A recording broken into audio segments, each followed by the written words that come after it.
for everyone, you need to come on board. Boko Haram should lay their arms unconditionally and be accepted in the community. Opportunities are out there for them. They can be rehabilitated. An ex-Boko Haram stands having laid his arms and comes back, turns his way away from his negativity. He stands to be a president of this country. He stands to aspire to any position in this country. APC, APC, APC, Tinubu, 4+4. Why is he wasting his time when he cannot even deliver? We will do that.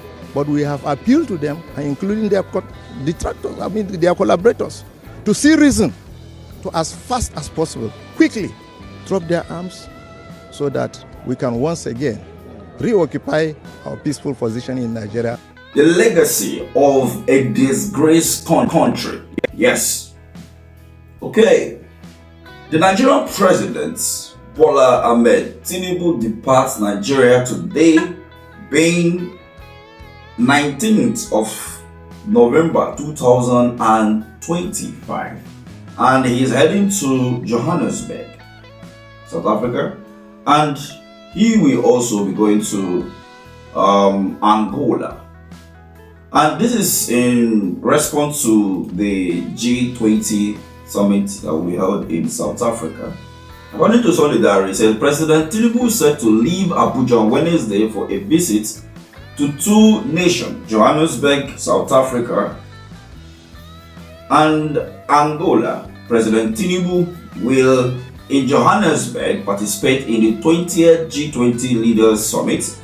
Following this event, he is scheduled to travel to Angola for the AU/EU Summit. The summit is set to occur from Saturday, November 22nd to Sunday, November 23rd at the Johannesburg. Okay? The legacy of a disgraced country. Nigeria is actually a disgrace and a country of skit makers. That was the word Donald Trump used to describe a whole most populous black nation because of the barbaric nature of the leaders we have in Nigeria of today. We have a whole brigadier general being ambushed and slaughtered like a chicken, and the president is traveling to Johannesburg for G20. Oh, hello. Now leaders, they go gather for that place. You know, if you send a delegate, you know, if you send the foreign minister to go, you cannot send the vice president to go, because actually she sent the vice president to the UN. So what is G20 that I cannot send a foreign affairs minister or even the vice president to go? He's sending the vice president to Kebbi State. The picture you are seeing on the screen was in 2023 when he was demanding for the vote of the people of Kebbi. And he was there with his wife. Now that he is the president, excuse me, ask Mr. President, when last did he visit Kebbi State? Since 2023. No, he's busy with national assignments, right? That he cannot go to Kebbi State. Fine. Now, a government secondary school in Kebbi State, 25 female students were kidnapped. You remember the famous Bring Back Our Guests in 2014. It has happened again. But I've come across the news, but let's look at these carefully. We saw that the governor was lamenting that people that were supposed to guide the school when they got the intelligence reports were busy snapping pictures with the students. Did you arrest those people? Have they been persecuted? Have they been punished for their negligence? No, you're only blabbing on TV. So, look at this. Let's not forget that in 2014, the president, Tinubu, at that time said that you cannot have terrorists occupying any part of the country. The president, as of that time, Jonathan, should resign. 2 years, well, let's say 3 years down the line, everywhere in Nigeria is occupied by terrorists. Where? Just call one place that you can go in Nigeria today, you will sleep with your two eyes closed. Even the FCT is not safe. But has the president resigned? No. He has been flying like a bird from one country to another. He doesn't care. A full brigadier general. We're not talking about a recruited soldier here. And I saw the statement written by the government, and also the nonsense that came out of the Senate yesterday, where the Senate are calling for 100,000 additional military recruitments to combat this terrorism.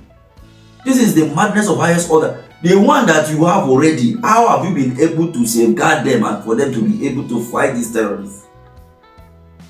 Do you even give them enough armory? In fact, I can't even play that video here. But if you see it, if you can see it on your screen, it's something that is so, I mean, I don't even know the word to use to quantify it. A whole brigadier general? Do you know what that means?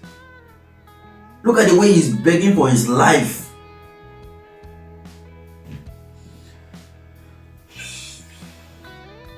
When I came across this yesterday, the day before yesterday, right, the first thing I did was I started trying to reach out to people that I know that are serving, to know how they are doing. And the few that I could get to, I just asked them, where are you? And one told me that he has been moved from one state, is somewhere around the southwest and northwestern region. I wouldn't want to mention the name of the state. And I was like, okay, are you in the bush or which side? He said, no. I said, okay, may God be with you. That is the best I could do. I could also remind them that we are praying for God to give them strength and to protect them from these evil people. In a nation where you have your soldiers not armed, the only thing you resort to is prayer. Arm these people with the help of God. These evil people are gone. Imagine you holding an AK-47 plus the Air Force behind you and somebody holding only AK-47.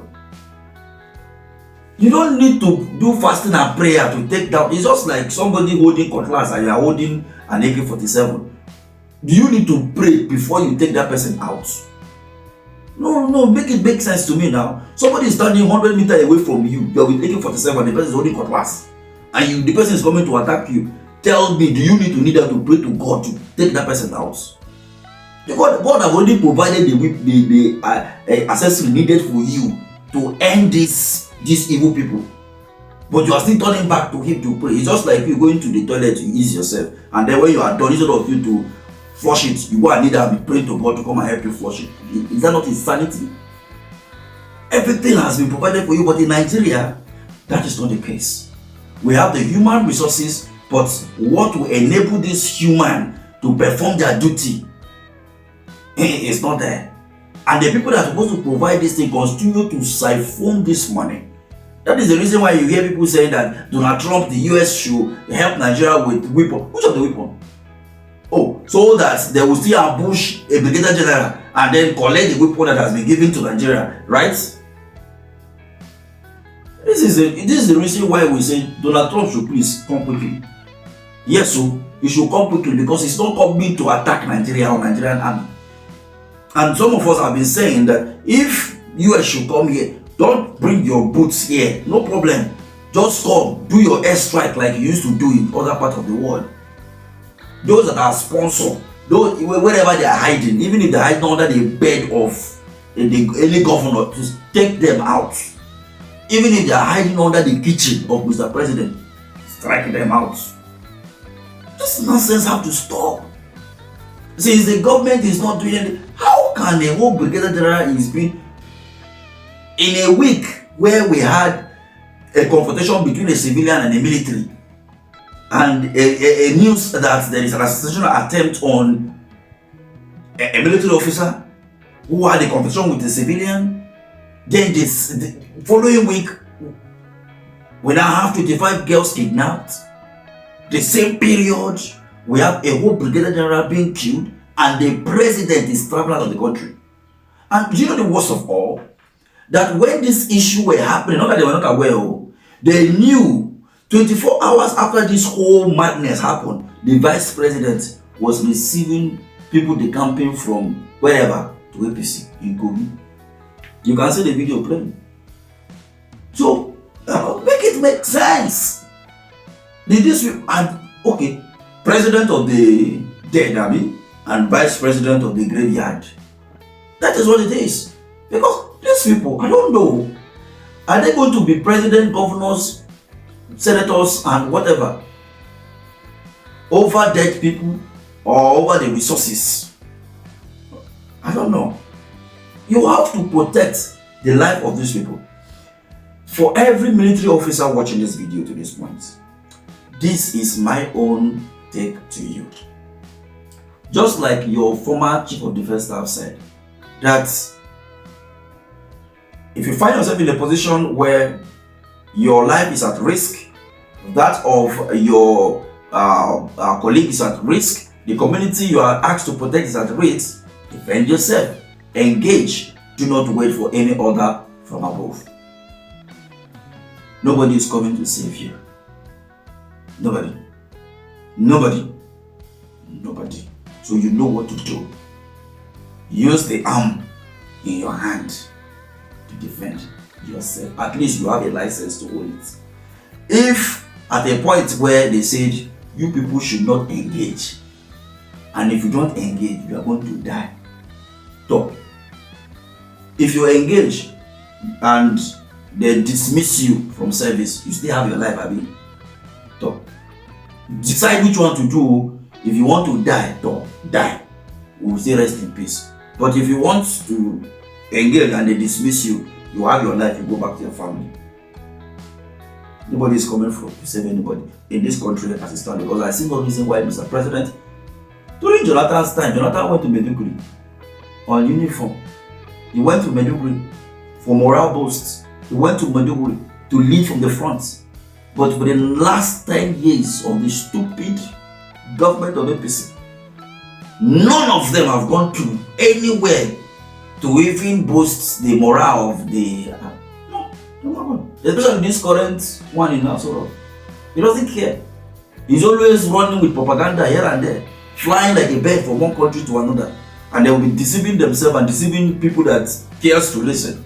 That foreign investors, who told you that a foreign investor will come and invest in a land that they don't have lights, there is no security? No, tell me how many people have invested in Boronu within the last 5 years or 10 years? Where there is Boko Haram everywhere. Can any investors go to Benue State, where every 2 market days there is almost 500 people being killed? How many people will go and invest in Plateau States? I started a business in Kaduna State. I folded it up and I left. Because why? Insecurity. So tell me. So what is it? Nobody will invest, not even in Nigeria, will invest in a place where, why did Dangote carry his this thing and put it in the north? Why did they put it in Lagos? So these are the issues. If you care to listen to these people and continue to follow them, it's up to you. But the Nigerian military, our prayers are with you. We pray that you do your best and may God guide you as you continue to fight for the protections of Nigerians and for the integrity of this great nation. However, do what it takes to protect yourself and that of the country. The politicians, I don't think, it's not about I don't think, they don't care. So do your best and leave the rest to God. Thank you for watching.